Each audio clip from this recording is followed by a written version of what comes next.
in love, but you must stop for a sign. It's the reason why.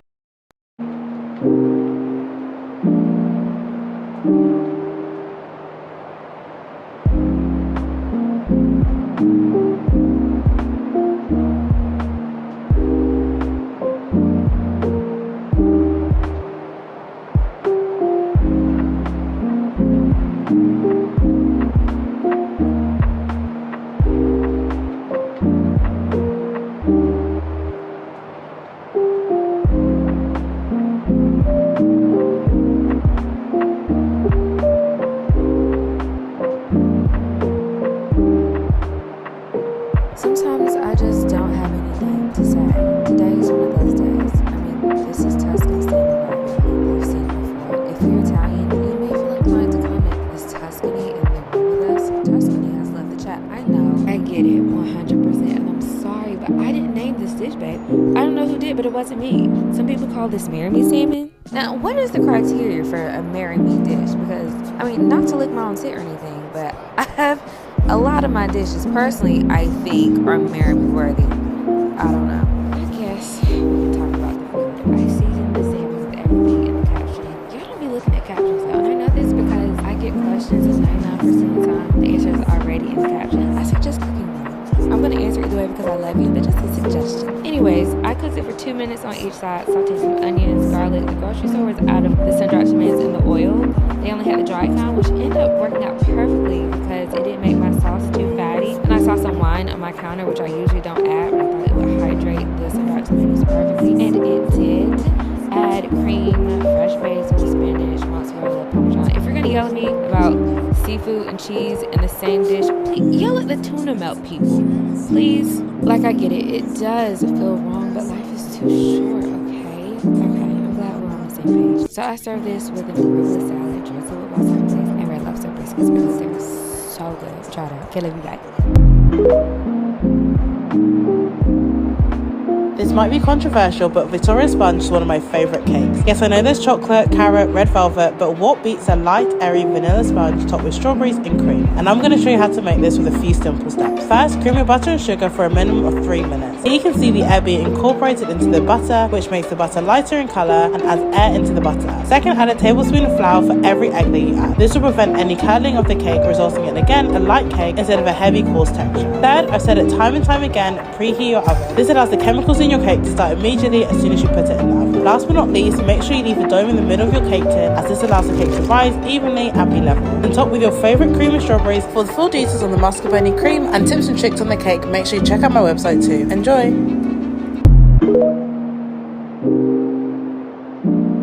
I've been seeing those crazy pizza puffs all over my FYP and they look so good, but I never really liked Little Caesars even as a kid, so we're just gonna have to make them at home and even better. The first thing we're gonna do is make our garlic butter, so we're gonna take some melted butter, add minced garlic, parsley, oregano, salt, black pepper, and some grated parmesan. Now this is the pizza dough I made the night before. It takes literally less than 5 minutes to make and the recipe is in my digital cookbook. We're gonna butter our muffin tin and then punch it on the dough and divide into equal sections just like this and place one into each cup. Cover and place it in a warm spot until it doubled in size, and then we're going to make a little indent in the center so it's in the shape of a cup, and then start filling it with our sauce, cheese, and some turkey pepperoni. Make sure to cover the top really well with cheese and bake until crispy. If you want the edges to be crispy as well, then make sure to line the cupcake tray with some cheese as well. And there you have Crazy Puffs at home and even better.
Alright, we're making cinnamon roll bites today with some biscuits. Cut the biscuits into 4 pieces, guys. Here's the biscuits that I use, y'all. Let's appreciate this wordplay. Butter tastiness and better tasting, because butter make it taste better. Butter make it taste better. Shout out to Diera.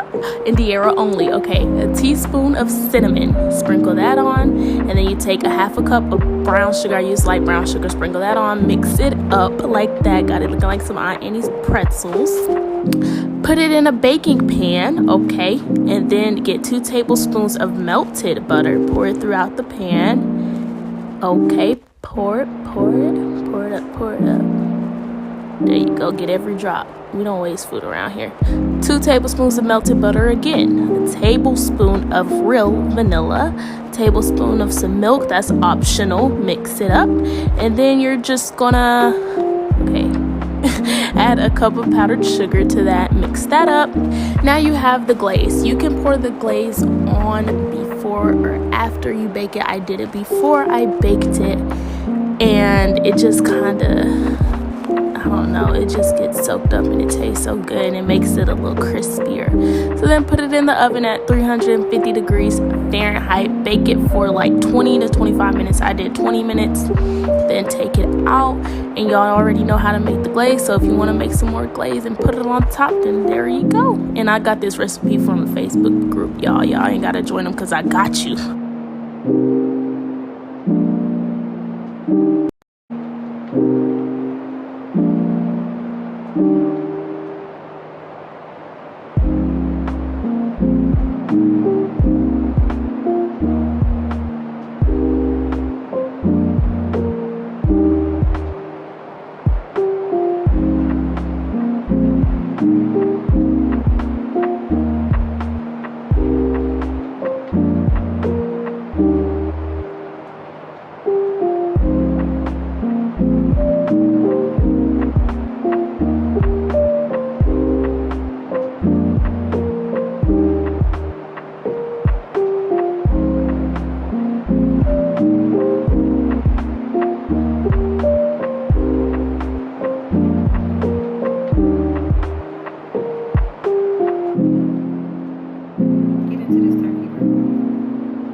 burgers. I'm using some ground turkey seasoning with black pepper, garlic powder, onion powder, some meat seasoning by Kitchen and a little bit of Worcestershire. Get on up in there with that. Still think I make one of the best turkey burgers you will ever have. To roll it up and I like this size. To make some caramelized onion, add some unsalted butter, add a little bit of oil, a little bit of sugar, pepper, a little bit of garlic vinegar with the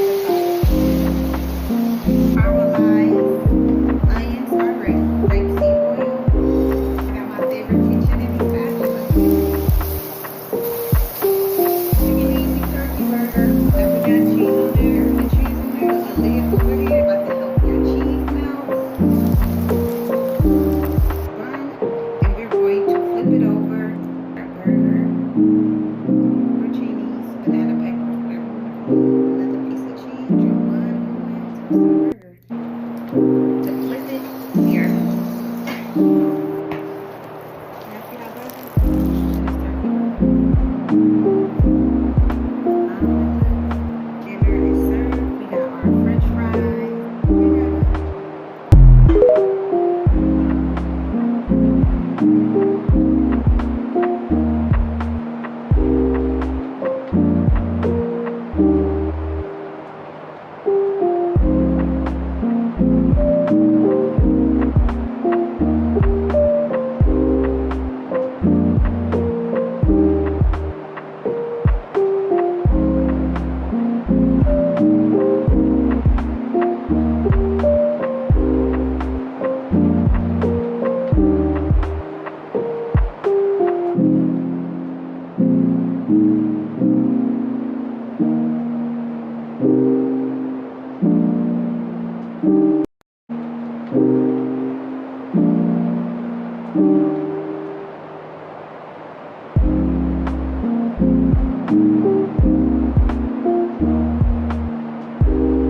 What's up, y'all? So Loyal said he wanted burgers on this lovely Sunday, so it just was not giving DoorDash. So I got my Prima Donna's cookbook and I made her homemade burger recipe, and it really came out good.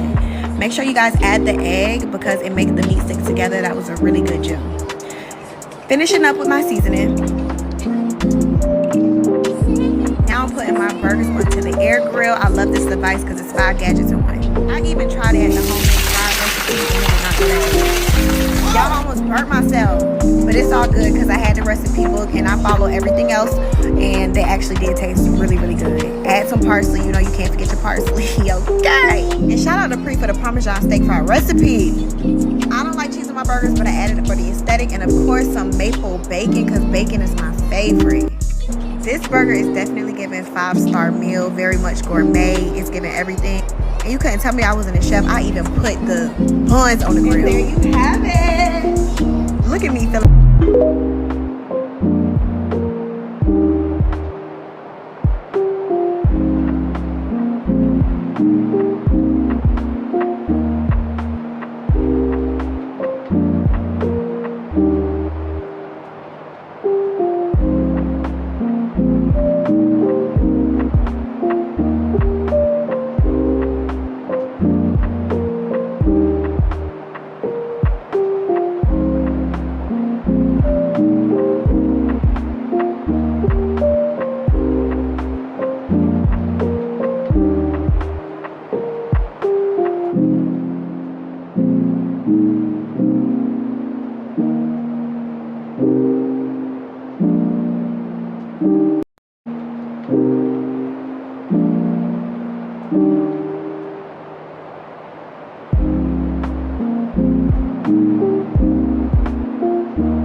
some rotel dip. Yes, it's called rotel dip. 80-20 ground beef, cook it all the way through. Lightly season it. No more pink, take them out. Shrimp, lightly season it. 2 minutes, take them out. And yes, they are clean. I don't eat no booty. A whole can of rotel with the juice. Add that heavy cream in. For you cheese warriors, yes, we use a velvet. Can't have nothing with Mr. Lactose Intolerant. Making our own chips using white corn tortillas. Cut half and the other half. Brine up. I want them to go to brown like me because, it's soft immediately. Once there's no more cheese lumps in there, go ahead and add your shrimp and your meat back. And you got, boom, shrimp rotel dip.